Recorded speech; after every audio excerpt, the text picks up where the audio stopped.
ബാലേട്ടൻ എന്ന മലയാള ഫിലിമിൽ മോഹൻലാലിന്റെ അച്ഛനായി അഭിനയിച്ച നെടുമുടി വേണുവിന് ഒരു പരിശുദ്ധമായ ഒരു അഭിഹിതം ഉണ്ടായിരുന്നു. പരിശുദ്ധമായ അഭിഹിതം എന്ന് ഞാൻ എടുത്തു പറയാനുള്ള ഒരു കാരണം എന്തെന്ന് വെച്ചാൽ, ഹലോ ഫ്രണ്ട്സ്, എല്ലാവർക്കും പുതിയൊരു വീഡിയോയിലേക്ക് സ്വാഗതം. അപ്പോൾ ചാനൽ ആദ്യമായിട്ടാണ് കാണുന്നതെങ്കിൽ സബ്സ്ക്രൈബ് ചെയ്ത് കാണാൻ ശ്രമിക്കണേ. അപ്പോൾ ഇന്നത്തെ വിഷയം രേണുസുധിയാണ്. ഞാൻ തുടക്കം മുതലേ എന്ന് വെച്ചാൽ രേണുസുധി ഫീൽഡിലേക്ക് ഇറങ്ങിയ സമയത്തെ ഞാൻ രേണുസുധിയെ മാക്സിമം സപ്പോർട്ട് ചെയ്യുന്ന ആളായിരുന്നു. ഫേസ്ബുക്കിൽ അത്യാവശ്യം 27,000 ഫോളോവേഴ്സ് ഉണ്ടായിരുന്നു. അപ്പം ഞാൻ രേണുസുധിയെ സപ്പോർട്ട് ചെയ്ത് പോസ്റ്റുകൾ ഇടാറുണ്ട്. സത്യം പറഞ്ഞാൽ രേണുസുധിയെക്കുറിച്ച് എന്ത് പോസ്റ്റ് ഇട്ടാലും നല്ല റീച്ചും കിട്ടും, അതിനനുസരിച്ചുള്ള ഡോളറും കിട്ടും. അതുകൊണ്ടായിരിക്കും എല്ലാവരും ഈ രേണുസുധിയെ പിടിച്ച് തന്നെ ഇങ്ങനെ കടിച്ചു തൂങ്ങി നിൽക്കുന്നതെന്ന് എനിക്ക് തോന്നിയിട്ടുണ്ട്. അപ്പം ഇപ്പം യൂട്യൂബർ സന്ദീപിനെ അറസ്റ്റ് ചെയ്ത് ബന്ധപ്പെട്ട് ഒരുപാട് പേര് രേണുസുധിയെ കുറിച്ചല്ല സന്ദീപിന്റെ അറസ്റ്റുമായി ബന്ധപ്പെട്ട് എതിർത്തും പിന്നെ അനുകൂലിച്ചൊക്കെ സംസാരിക്കുന്നുണ്ട്, കമന്റ് ഇടുന്നുണ്ട്, റിയാക്ഷൻ വീഡിയോ ചെയ്യുന്നുണ്ട്.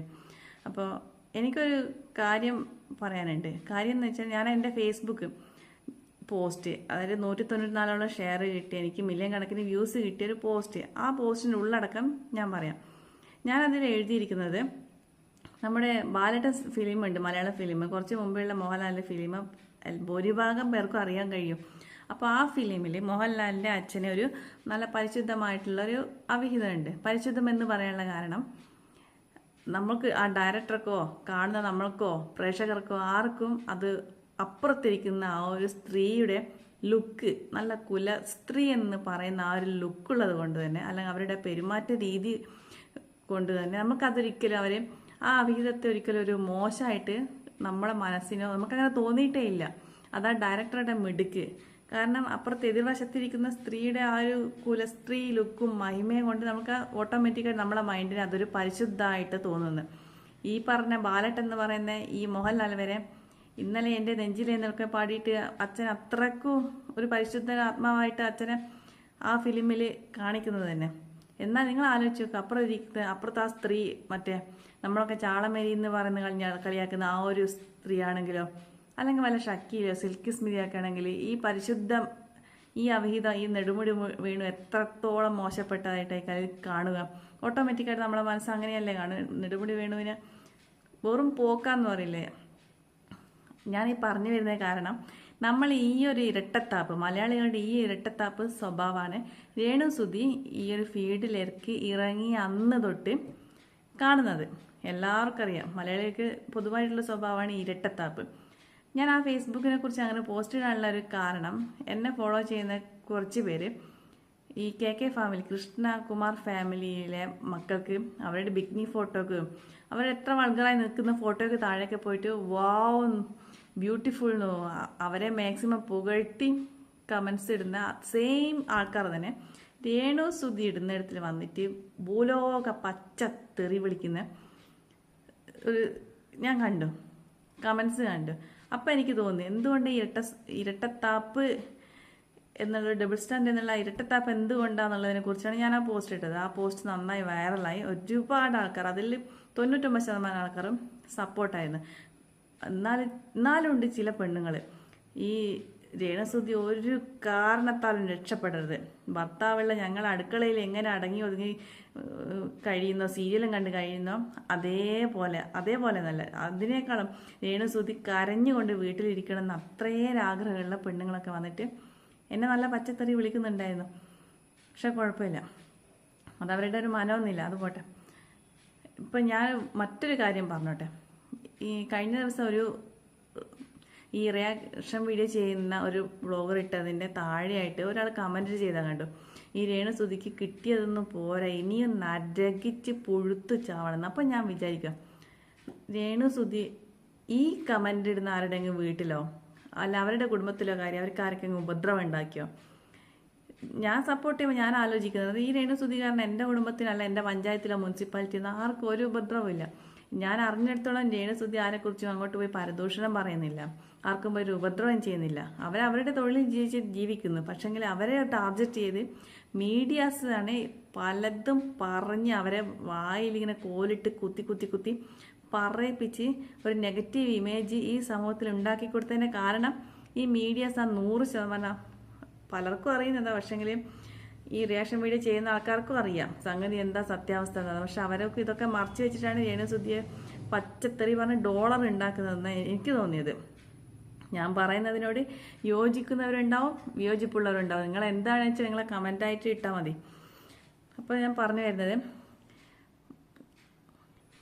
ഒരു മനുഷ്യന് ഏറ്റവും വലുത് മനസ്സമാധാനം. ഒരു ദിവസം നമുക്ക് മനസ്സമാധാനത്തോടെ കിടന്ന് ഉറങ്ങി എഴുന്നേൽക്കുക, അത് ഏറ്റവും വലിയൊരു ഭാഗ്യമാണ്. അപ്പോൾ ഞാനിങ്ങനെ ഈ കമൻസൊക്കെ കാണുമ്പോൾ ഞാൻ വിചാരിക്കുന്നുണ്ട്, ഈ രേണു ഇതൊക്കെ എങ്ങനെയാണ് സഹിക്കുന്നത്? പുറമേ ബോൾഡായിട്ട് അവർ നിൽക്കുന്നുണ്ടെങ്കിലും മനസ്സിലിപ്പോൾ എന്തായാലും എത്രത്തോളം വിഷമിക്കുന്നുണ്ടാവും. പ്രത്യേകിച്ച് ഈ ഒരു ക്യാൻസർ എത്രയോ 3rd or 4th സ്റ്റേജിൽ അവർക്ക് മനസ്സമാധാനം കിട്ടിയാൽ ഓട്ടോമാറ്റിക്കായിട്ട് തന്നെ അവരുടെ അസുഖം പകുതി കുറയും. പക്ഷെ ആ സമയത്ത് ഇമാതിരി കമൻ്റ് ഇടുന്ന ആൾക്കാരെ അവരുടെയൊക്കെ മനസ്സിൽ ശരിക്കും എന്താണെന്ന് ഞാനിപ്പോൾ ചിന്തിക്കാറുണ്ട്. എങ്ങനെ ഇങ്ങനെ തോന്നുന്നു? ഇവർക്ക് ഈ കാലനോ അല്ലാണ്ട് ബ്രഹ്മാവൊക്കെ എഴുതി കൊടുത്ത സർട്ടിഫിക്കറ്റ് ഉണ്ടാവാം. നിങ്ങൾക്കൊരു അസുഖമോ ഒരു മരണമോ ഇല്ല, അസുഖമോ ഒന്നും വരില്ല എന്നുള്ള കാര്യം അങ്ങനെ എഴുതി കൊടുത്ത സർട്ടിഫിക്കറ്റ് ഇവരുടെ കയ്യിലുള്ളത് കൊണ്ടായിരിക്കും ഇത്ര പബ്ലിക്കായിട്ട് ഒരാളെ ശപിച്ചു ഇത്ര നരകിക്കണമെന്ന്. ഇവർക്കൊന്നും ഒരു ഉപദ്രവം ചെയ്യാത്ത ഒരു സ്ത്രീയെ കുറിച്ചാണ് പറയുന്നത്, നരകിക്കണമെന്ന്. അത് ആരൊക്കെ എന്തൊക്കെയോ പറയുന്നത് കേട്ടിട്ട് രേണു അങ്ങനെയാണ് ഇങ്ങനെയാണെന്ന് പറയുന്നത് കേട്ടതിൻ്റെ അടിസ്ഥാനത്തിലാണ് ഇവരൊക്കെ കമൻ്റ് ഇട്ട് അങ്ങനെ ഇതാക്കുന്നത്. ഈ രേണുസുധിയെ എങ്ങനെയാണ് ഈ സമൂഹത്തിന് മുന്നിൽ ഇത്രയും മോശക്കാരായിട്ട് ഈ റിയാക്ഷൻ വീഡിയോ ചെയ്യുന്നവർ കാണിക്കുന്നതെന്നുള്ള ഒരു എക്സാമ്പിൾ ഞാൻ കാണിച്ചു തരാം, പറഞ്ഞു തരാം. ഞാൻ ഒരുപാട് വിശ്വസിച്ച് കാണുന്ന ഒരു ചാനലായിരുന്നു ശീതൾ എന്ന് പറയുന്ന ശീതൾ എന്ന ചാനൽ. ഞാൻ അതുവരെ വിചാരിച്ചത് വളരെ സത്യസന്ധമായ കാര്യങ്ങളൊക്കെ അറിഞ്ഞ് പഠിച്ച് ആരെക്കുറിച്ചൊരു വേർതിരിവൊന്നും കാണിക്കാതെ വീഡിയോ ചെയ്യുന്ന ഒരു വ്യക്തിയായിട്ടായിരുന്നു എനിക്ക് തോന്നിയത്. അതുകൊണ്ട് ഞാൻ അവരെ ഫോളോ ചെയ്യും, അവരുടെ വീഡിയോസൊക്കെ ഞാൻ കാണാറുണ്ടായിരുന്നു. പക്ഷേ ഈ രേണുസുധിയെക്കുറിച്ചുള്ള ഒരു വീഡിയോ കുറേ മുമ്പ് ഞാൻ കണ്ടു. അതിൻ്റെ ഹെഡിങ് ഇങ്ങനെയായിരുന്നു, ഇനി നിന്റെ മകനെയും കൂടി ഞങ്ങൾ നാട്ടുകാർ നോക്കണോടി എന്നൊക്കെ പറഞ്ഞിട്ടുള്ള ഒരു വെറുപ്പിക്കുന്ന ഒരു ഹെഡിങ്. അപ്പോൾ വീഡിയോ കണ്ടപ്പോൾ എനിക്ക് അവരോടുള്ള എല്ലാ മതിപ്പും പോയി. കാരണം ഞാൻ രേണുസുധിയുടെ ആ ഒരു ഇൻ്റർവ്യൂ കണ്ടു. അപ്പോൾ ഇൻ്റർവ്യൂ അവരോട് ചോദിക്കുന്നുണ്ട്, നിങ്ങൾക്ക് ഈ ദാനം കിട്ടിയ വീട്, ദാനം എന്നാണല്ലോ എല്ലാവരും പറയുന്നത്, അതിങ്ങനെ ഇടയ്ക്കിടയ്ക്ക് കുത്തി പറയണല്ലോ, അത് ട്രെൻഡാണ്. അപ്പോൾ ഈ ദാനം കിട്ടിയ വീട്ടിൽ രേണുവിൻ്റെ അച്ഛനും അമ്മയും താമസിക്കുന്നതിനെതിരെ കുറേ പേര് ഇങ്ങനെ പറയുന്നുണ്ടല്ലോ, അതിനെക്കുറിച്ച് എന്താ അഭിപ്രായം എന്ന് രേണുവിന് ചോദിച്ചപ്പോൾ അപ്പോൾ രേണു കാര്യങ്ങൾ പറയുന്നുണ്ട്. അതായത് ഞാൻ വർക്കിന് പോകുമ്പോൾ എൻ്റെ ചെറിയ മോനെ നോക്കാൻ എൻ്റെ അച്ഛനും അമ്മയേ ഉള്ളൂ. എനിക്ക് ഇപ്പോൾ മറ്റൊരാളെ പൈസ കൊടുത്ത് നിർത്താനോ ഒന്നുള്ള സാഹചര്യം ഇല്ല. അപ്പോൾ അവർ താമസിക്കുന്നതിന് എന്താ തെറ്റാണ്? ഇപ്പം നമ്മളായാലും അങ്ങനെ തന്നെയല്ലേ. ഇപ്പം ഞാനിപ്പോൾ എൻ്റെ അച്ഛനമ്മേനെ എൻ്റെ വീട്ടിൽ നിർത്തുന്നത്, കാരണം എൻ്റെ മക്കൾ അവർ നോക്കും. എനിക്ക് പുറത്ത് പോകണമെങ്കിൽ എല്ലാത്ത സൗകര്യം അതാണല്ലോ. അല്ലാതെ നമ്മളെ മക്കളെ നോക്കാൻ പഞ്ചായത്ത് പ്രസിഡന്റും മെമ്പറൊന്നും ഇവിടെ വന്ന് നിൽക്കുന്നില്ല. അത് എല്ലാവരുടെ വീട്ടിലും അങ്ങനെ തന്നെയായിരിക്കും. പിന്നെ അതിനെയും കൂടി പക്ഷെ ആ ഇൻ്റർവ്യൂക്ക് ആ ഒരു ഒത്തിരി ഇഷ്ടപ്പെട്ടില്ല. അപ്പോൾ കുറച്ചുകൂടി ഒരു നെഗറ്റീവ് ഇമേജ് ഉണ്ടാക്കിയെടുക്കാൻ വേണ്ടിയിട്ട് എന്തോ രേണുസുധിയെ കുറച്ചുകൂടി പ്രലോഭിച്ചെന്തോ ചോദിച്ചപ്പോൾ രേണുസുധി പറഞ്ഞു, എന്നാൽ പിന്നെ നാട്ടുകാർ വന്ന് നിൽക്കട്ടെ, അവർ നോക്കട്ടെ ഉദപ്പൻ എന്നുള്ള രീതിയിൽ പറഞ്ഞു. അപ്പോൾ ഈ മീഡിയ ആ ഒരു ഭാഗം മാത്രം കട്ട് ചെയ്ത് മൊത്തം പ്രചരിപ്പിച്ചു. അങ്ങനെ അവർക്ക് നെഗറ്റീവ് ഇമേജ് ഉണ്ടാക്കി കൊടുത്തു. ബാക്കി റിയാക്ഷൻ വീഡിയോ ചെയ്യുന്ന ആൾക്കാർ അത് ഏറ്റുപിടിച്ചു.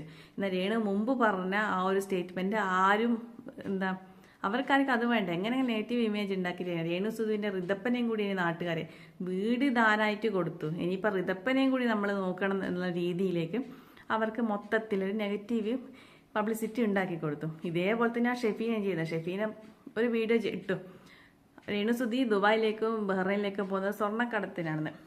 അപ്പോൾ രേണുസുധി തിരിച്ചു വരുമ്പോൾ എയർപോർട്ടിൽ വെച്ചിട്ട് മീഡിയക്കാർ ചോദിക്കുന്ന ഷെഫീന ബീവി പറഞ്ഞല്ലോ സ്വർണ്ണക്കടത്തിനാണ് പോകുന്നത്. അപ്പോൾ രേണുവിന് അതാർക്കായാലും വെറുപ്പ് പിടിക്കും. നമ്മൾ ചെയ്യാത്തൊരു കാര്യം ഇങ്ങനെ പ്രചരിപ്പിക്കുമ്പോൾ ആ ഒരു ക്വസ്റ്റ്യൻ കേൾക്കുമ്പോൾ ആർക്കായാലും മനുഷ്യന്മാരുടെ ആൾക്കാരും പലർക്കും ദേഷ്യം വരും പെട്ടെന്ന്. അപ്പോൾ രേണു പറഞ്ഞു, എന്നാൽ ഷെഫീനയുടെ ഉമ്മയായിരിക്കും സ്വർണ്ണക്കടത്തുന്നതെന്നുള്ളൊരു സ്റ്റേറ്റ്മെൻറ്റ് രേണു പുറത്തുവിട്ടു. അപ്പോൾ ഷെഫീൻ അതിൽ പിടിച്ച് തൂങ്ങി, അവളെൻ്റെ ഉമ്മയെ വിളിച്ചു, അല്ല ഞാൻ അവൾക്കെതിരെ ഇങ്ങനെ ചെയ്യില്ലായിരുന്നു, എൻ്റെ ഉമ്മയെ പറഞ്ഞുകൊണ്ട് മാത്രമാണ് ഞാൻ ഇങ്ങനെ പറഞ്ഞിട്ട് ഒരാടിനെ പട്ടിയാക്കി പൊതുസമൂഹത്തിൻ്റെ മുന്നിൽ ഇട്ടുകൊടുത്തു. ഇങ്ങനെ ഈ മീഡിയക്കാരും റിയാക്ഷൻ വീഡിയോ ചെയ്യുന്ന ആൾക്കാരും എല്ലാവരും കൂടി രേണുവിനെ മൊത്തത്തിൽ അങ്ങ് വെറുപ്പിച്ച് കളഞ്ഞു. രേണുസുധി എന്നുള്ള അത്രയും മോശം ക്യാരക്ടറാണെന്ന് വരുത്തി തീർത്ത്. അങ്ങനെയാണ് എൻ്റെ ഒരു കണ്ടെത്തൽ. ഞാൻ അങ്ങനെയാണ് രേണുസുധിയെക്കുറിച്ച് പഠിക്കാൻ ശ്രമിച്ചപ്പോൾ എനിക്കങ്ങനെയാണ് മനസ്സിലായത്. അല്ലാതെ നമ്മളൊരു റിയൽ ക്യാരക്ടർ, രേണുവിൻ്റെ ക്യാരക്ടർ എത്രക്ക് മോശമാണെങ്കിൽ അവർ ബിഗ് ബോസ് പോയ സമയത്ത് അവിടെ കുത്തിത്തിരിപ്പുണ്ടാക്കണം, പരദൂഷണം പറയണം, കളവ് പറയണം, അങ്ങനത്തെ ഒന്നിനും രേണു നിൽക്കുന്നതായിട്ട് ഞാൻ കണ്ടില്ല. നമ്മൾ ചുട്ടല ശീലം ചുടല വരെയൊന്നും ഉണ്ടാവുമല്ലോ. രേണുവിൻ്റെ കാര്യം നോക്കി നിൽക്കുന്നു, മറ്റുള്ളവരുടെ കാര്യത്തിൽ ഇടപെടുക ഒന്നും ചെയ്യുന്നതായിട്ട് ഞാൻ കണ്ടില്ല. അത് നല്ല ക്യാരക്ടറായിട്ടാണ് എനിക്ക് തോന്നിയത്. ഈ നമ്മുടെ സമൂഹത്തിൽ അറിയപ്പെടുന്ന രേണുവാണെങ്കിൽ അങ്ങനെയല്ലാരോ വേണ്ടത്, കളവ് മാത്രം പറയുന്നത്. അവിടെ പോയിട്ട് ബിഗ് ബോസിൽ മൊത്തം കളവ് പറഞ്ഞ് തമ്മിലടുപ്പിക്കുന്ന ഒരു സ്ത്രീ ആയിട്ടായിരുന്നു അവർ വേണ്ടത്. പക്ഷെ അങ്ങനെ ഒരാളേ അല്ലായിരുന്നു. പിന്നെ ഈ കണ്ണിൽ ചോരയില്ലാതെ റിയാക്ഷൻ വീഡിയോ ചെയ്യുന്ന ആൾക്കാരെ കുറിച്ച് ഞാൻ ചിന്തിക്കാറുണ്ട്. നാളെ അവരുടെ അമ്മയ്ക്കോ ഭാര്യയ്ക്കോ മകളെക്കുറിച്ച് അവരിങ്ങനെ പറയുമോ എന്നുള്ള കാര്യം ഞാൻ പലപ്പോഴും ചിന്തിക്കാറുണ്ട്. എന്തും വിളിച്ചു പറയും. ഈ വീഡിയോ കാണുന്നത്, റിയാക്ഷൻ വീഡിയോ കാണുന്നത്, ഇപ്പം ഞാനായാലും നിങ്ങളായാലും നമുക്കൊരു കുറച്ച് മിനിറ്റ് നേരത്തേക്കുള്ള സന്തോഷം മാത്രമേ ആ വീഡിയോസിലൂടെ കിട്ടുന്നുള്ളൂ. മറ്റൊരാളെ കുറിച്ച് ഇങ്ങനെ കുറ്റം പറയുന്നത്, അത് കേൾക്കുമ്പോൾ നമുക്ക് കിട്ടുന്നൊരു സന്തോഷം. എല്ലാവരുടെ കാര്യമല്ല പറയുന്നത്, പലർക്കും അതൊരു ഭയങ്കര സന്തോഷം. അതിന് 2 കമന്റ് ഇട്ടാൽ നമ്മുടെ മനസ്സിൽ കുറച്ചുകൂടി സന്തോഷം കൂടും പലർക്കും. അപ്പോൾ ഞാൻ ചിന്തിക്കാറുണ്ട്, ഇവരുടെ ഈ ഒരു സന്തോഷം ഇവരുടെ അമ്മേനെ കുറിച്ചോ മകളെ കുറിച്ചൊക്കെ ഇങ്ങനെ പറയുമോ? ഒരു കർമ്മ എന്ന് പറയുന്ന സംഗതി ഉണ്ടല്ലോ, അതെന്തായാലും തിരിച്ചു കിട്ടും. അപ്പം നാളെ ഇവരെ ഭാര്യയെ മകളെ കുറിച്ചൊക്കെ ഇങ്ങനെ കേൾക്കുമ്പോൾ എന്തായിരിക്കും അവരുടെ അവസ്ഥ?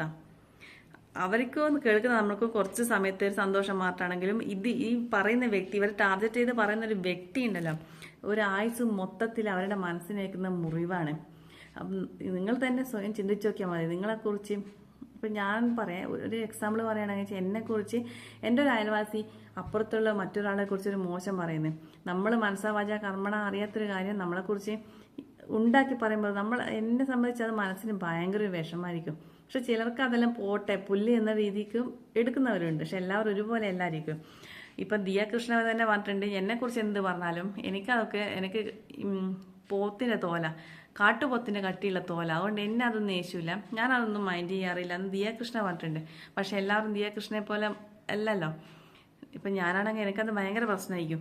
അയ്യോ എന്നെക്കുറിച്ച് ഇങ്ങനെ ഇല്ലാത്ത പറഞ്ഞല്ലോ, ഇനി അവരത് മറ്റുള്ളവർ ഇങ്ങനെ പറഞ്ഞ് പരത്തുമല്ലോ, ഞാനൊരു മോശം സ്ത്രീ ആയിട്ടാണല്ലോ ഈ പബ്ലിക്കിന് മുന്നിൽ വരിക എന്നുള്ളൊരു വിഷമം എനിക്കുണ്ടാവും. അതുപോലെ തന്നെ ഈ രേണു സുധിയെക്കുറിച്ചൊക്കെ ഇത്രയൊക്കെ പറയുമ്പോൾ ഇവരെങ്ങനെയാണ് ഈ താങ്ങി നിൽക്കുന്നത്? ഇവർക്ക് ഇതൊക്കെ എങ്ങനെ സഹിക്കാൻ പറ്റുന്നു എന്ന കാര്യം തന്നെ ഞാൻ എപ്പോഴും ചിന്തിക്കാറുണ്ട്. ശരിക്കും രേണു പുറമേ ബോൾഡ് കാണിക്കുന്നുണ്ടെങ്കിൽ, ബോൾഡ്നെസ് കാണിക്കുന്നുണ്ടെങ്കിൽ ഉള്ളിൽ ഭയങ്കരമായിട്ട് അവർക്ക് വിഷമവും കാര്യങ്ങളൊക്കെ ഉണ്ട്. അതായിരിക്കും ഈ ഒരു ക്യാൻസർ സ്റ്റേജിൽ പെട്ടെന്ന് തന്നെ അവർ തകർന്നു പോയി. അവരുടെ അവസ്ഥ കാണുമ്പോൾ തന്നെ ഒരു സാധാപം. എന്നിട്ടും ഈ ആൾക്കാരെ കൊല്ലാക്കൊല ചെയ്യുന്നത്, എങ്ങനെങ്കിലും രേണുവിനെ ഒന്ന് കൊന്ന് ചത്ത് കിട്ടിയാൽ മതി എന്നുള്ള അവസ്ഥയിൽ അത്രയ്ക്കും ആ കമൻസൊക്കെ ഓരോരുത്തർ, പ്രത്യേകിച്ച് സ്ത്രീകളുടെ കമൻസ് കാണുമ്പോൾ ഞാൻ വിചാരിക്കും, ഇവർ മക്കൾക്കോ ഇവർക്കാരും ഇല്ലേ, മക്കളും കെട്ടിയൊന്നും ഇല്ലേ, ഇവർക്ക് നാളെ ഈ ഒരു അവസ്ഥ വരുന്നുള്ളൊരു ചിന്ത പോലും ഇല്ലാതല്ലേ ഇങ്ങനെ ഇത്രയ്ക്കും എങ്ങനെ ഇടാൻ തോന്നുന്നത് വിചാരിക്കാറുണ്ട്. ഇപ്പം അടുത്ത് തന്നെ നമ്മൾ മറ്റൊരു ന്യൂസ് കണ്ട്, ഈ സ്കൂളിൽ പഠിക്കുന്ന കുട്ടികൾ സഹപാഠിയൊക്കെ കൊല്ലുന്നു. കോളേജോ സ്കൂൾ എന്തെങ്കിലും ആയിക്കോട്ടെ, ഈ സഹപാഠിയൊക്കെ കൊല്ലുന്ന ഒരു ന്യൂസൊക്കെ കാണുമ്പോൾ അതെങ്ങനെ സാധിക്കുന്നതെന്ന് തോന്നുന്നില്ലേ? പക്ഷേ ഇവരെയൊക്കെ വളർത്തുന്ന ഇമാതിരി പാരൻസ് അല്ലേ. അപ്പോൾ ഇതന്നെയല്ലേ പഠിപ്പിക്കുന്നുണ്ടാവുക. അന്യൻ്റെ ദുഃഖത്തിൽ മാക്സിമം സന്തോഷം കണ്ടെത്തി അവരെ ഒന്നുകൂടി എങ്ങനെ തകർക്കുക എന്നുള്ള രീതിയിലുള്ള ഈ മനസ്സിനുടമകളാണ് അല്ലേ ഈ മക്കളെയൊക്കെ വളർത്തുന്നത്. പിന്നെ ഇതല്ലേ കൊല്ലല്ലേ ഇതിൻ്റെ അപ്പുറം നടക്കും നമ്മുടെ കേരളത്തിൽ. ഒരു മനസ്സാക്ഷിയില്ലാത്ത ടീമുകളെ മക്കളാ ഇതൊക്കെ. ഇവരൊക്കെ ഇടുന്ന കമൻസ് കാണുമ്പോൾ അറിയാം അവരുടെയൊക്കെ മക്കളെ അവർ ഇതേ രീതിയിൽ തന്നെയല്ലേ വളർത്തുന്നത്. ആരോടും ദയ കാണിക്കേണ്ടത്, നമ്മൾ മാത്രം സുഖിച്ച് ജീവിക്കണം, നമുക്ക് മാത്രം സന്തോഷം.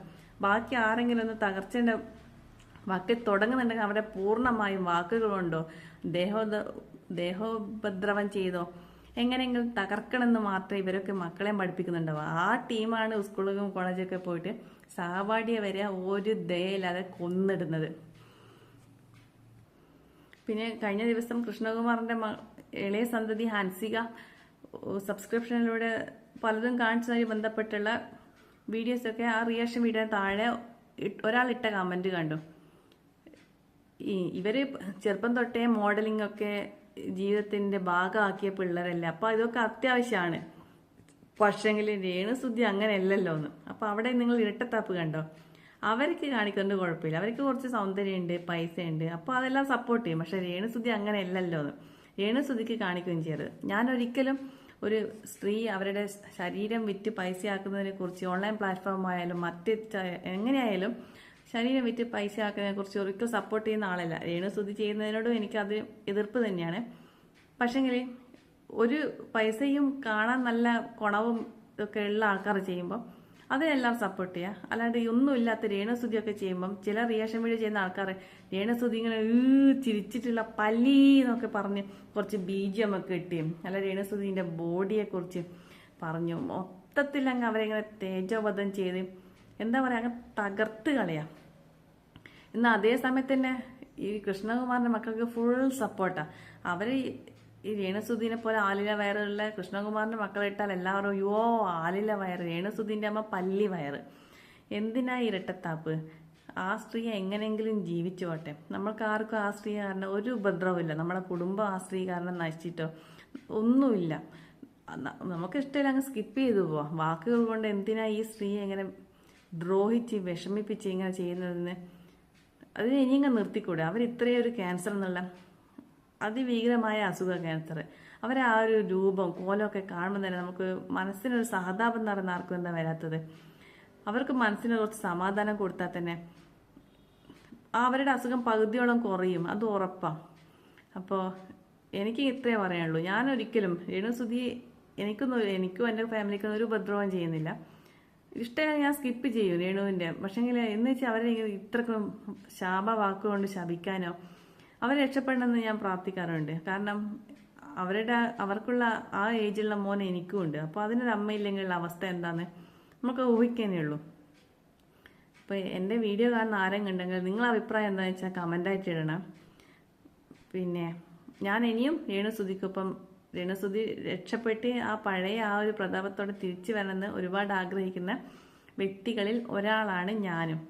എന്ന് വെച്ച് രേണുസുധി ശരീര പ്രദർശനം നടത്തി പൈസ ഉണ്ടാക്കുന്ന അതിനൊന്നും ഒരിക്കലും ഞാൻ അനുകൂലിക്കുന്നില്ല. പക്ഷെ ഇനി നല്ല രീതിയിൽ നന്നായി ജീവിക്കണം, ഒരു കോടീശ്വരായി എല്ലാ ആഗ്രഹങ്ങളും, നല്ലൊരു വീട് വെച്ച് കാറ് വാങ്ങിച്ച് എല്ലാ ആഗ്രഹങ്ങളും രേണുവിൻ്റെ എല്ലാ ആഗ്രഹങ്ങളും നടന്ന് അസുഖമൊക്കെ മാറി നല്ല രീതിക്ക് ജീവിക്കണമെന്ന് ഒരുപാട് ആഗ്രഹം എനിക്കുണ്ട്.